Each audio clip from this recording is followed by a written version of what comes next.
बताइए कि किसी को मैं क्या आपको कहूंगी कि आप गुनाह करो। आप अगर गुनाहगार हो ही नहीं तो कोई आपको कैसे गुनाहगार साबित कर सकता है। वो सीधे सीधी बात है कि आपको बचना है बिहार की जनता के सामने। आपका जो चेहरा, मैं नौकरी दूंगा, मैं नौकरी दूंगा, लेकिन कहां से दोगे? जमीन और पैसे की बदौलत ये चीजें करना चाह रहे थे बिहार की जनता के साथ। अगर आंखों पे पट्टी बांध करके चीजों को कर रहे हैं तो मैं उसमें क्या ही बोल सकती हूँ, लेकिन चीजें साफ दिख रही है कि उन्होंने किस तरह से बिहार की भोली भाली जनता को बरगलाए हैं। नमस्कार, मैं हूं अर्पित कुमार और आप देख रहे हैं बूम भारत। देखिए, इस वक्त बता दें कि पटना में मौजूद है और आज दिल्ली में रायबरेली कोर्ट के द्वारा जो है लालू परिवार को मुश्किलें बढ़ा दी है। बताते चले कि आज जो है तेजस्वी के साथ तेज प्रताप यादव, मीसा भारती, हेमा यादव, साथ ही लालू प्रसाद यादव के साथ ही 42 जो है लोगों पर आरोप तय हुआ है लैंड फॉर जॉब के मामले में। तो ऐसे में आप हमारे साथ जो है प्रवक्ता है एलजेपीआर के, तो क्या कुछ कहेंगे मैम? जिस प्रकार से जो है आज दिल्ली के कोर्ट ने झटका दिया है लालू परिवार को, इस झटका को कैसे देखते हैं आप? देखिए, मैं और मेरे साथ जितने भी बिहार की तमाम जनता है उनको हमारे न्यायालय प्रणाली पे काफी ज्यादा भरोसा और विश्वास बढ़ा है इस चीज को लेकर के। क्योंकि देखिए, जिस तरह से उन्होंने चारा घोटाला किया तो वो बिहार की जनता से छिपी हुई नहीं है। अभी देखिए, वो जो तमाम मंचों से, तमाम जगहों से वो जो बिहार की जनता को नौकरी देने की बात करते थे, कहीं ना कहीं इसी वजह से वो नौकरी देने की बात को काफी ज्यादा मजबूती के साथ कह पाते थे। अब जाकर के समझ में आता है कि वो क्यों इस चीज को लगातार बोलते आते थे।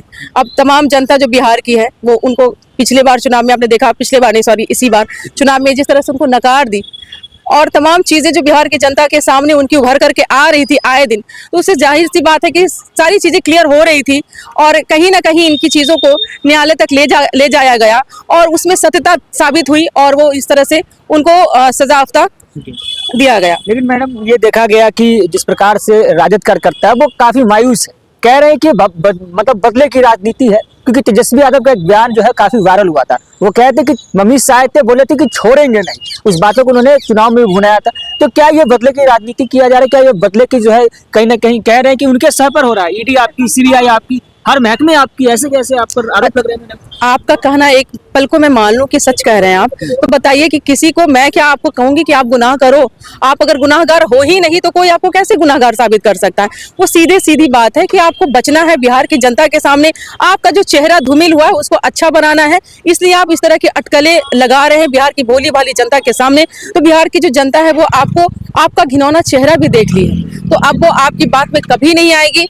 और इस तरह से जो आपको आपकी चीजें जो भर करके सामने आई है और बिहार हमारा पूरा जो न्यायालय है, हमारा जो न्यायालय प्रणाली है, इसके ऊपर हम लोगों का आस्था और भरोसा बहुत बड़ा है। राजद कार्यकर्ता का कहना है कि हम लोग सड़क पर उतरेंगे क्योंकि ये भाजपा की चाल है और हम लोग इस चाल को जो है अब सफल नहीं होने देंगे। तो क्या लगता है कि जब राजद के कार्यकर्ता जब उतरेंगे सड़क पर, कह रहे हैं अब उनको कोर्ट पर भी भरोसा नहीं है। हालांकि कोर्ट ने कहा, न्यायाधीश ने कहा कि आप ये घटना हुआ था लैंड फॉर जॉब वाला, वो अप्रैधिक जो है संगठित वाला जो है वो का, तो आज कोर्ट में भी कहा गया है। तो उनके कार्यकर्ता को क्या समझाएंगे आप, क्या मैसेज देंगे? देखिए, कार्यकर्ता अगर आंखों पे पट्टी बांध करके चीजों को कर रहे हैं तो मैं उसमें क्या ही बोल सकती हूँ, लेकिन चीजें साफ दिख रही है कि उन्होंने किस तरह से बिहार की भोली भाली जनता को बरगलाए हैं, किस तरह से भोली भाली जनता को भड़काने और उनको उनकी चीजों को अपने ऊपर अपना हड़प करके उनको नौकरी देने की जो बात कर रहे थे वो लगातार वो सामने दिखता है। वो खुद इन चीजों को बोलते हैं, मैं नौकरी दूंगा, मैं नौकरी दूंगा, लेकिन कहां से दोगे?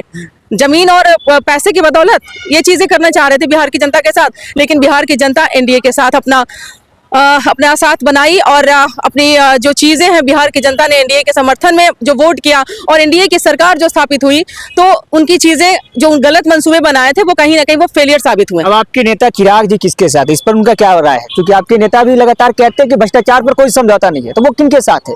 देखिए, हम लोग बिल्कुल जो कह तो रहे हैं कि न्यायालय से बड़ा कुछ नहीं होता है, न्यायालय सर्वोपरि होता है। जो न्यायालय मान लेती है, क्योंकि उनके पास ठोस सबूत होते हैं और सबूतों के आधार पर इस तरह का निर्णय लिया जाता है, तो बिल्कुल हम लोग जो भी हैं, हमारे नेता, हमारे राष्ट्रपति माननीय श्री चिराग पासवान जी, हमारे जो भी हमारे प्रधानमंत्री जी, हमारे मुख्यमंत्री जी, सभी लोग, हम लोग चाहते हैं कि हमारे न्यायालय ने जो भी निर्णय लिया है वो बिल्कुल सही और सटीक लिए हैं। अंतिम सवाल रहेगा मैडम कि तेजस्वी यादव चूंकि नेता प्रतिपक्ष भी, अब ऐसे में उनको अगर सजा मिलती है तो फिर तेजस्वी की जगह कयास लगाया जा रहा है कि उनकी पत्नी जो है बागडोर संभालेगी राजनीति, जिस प्रकार से राबड़ी देवी ने लालू प्रसाद यादव को जेल जाने के बाद संभाली थी।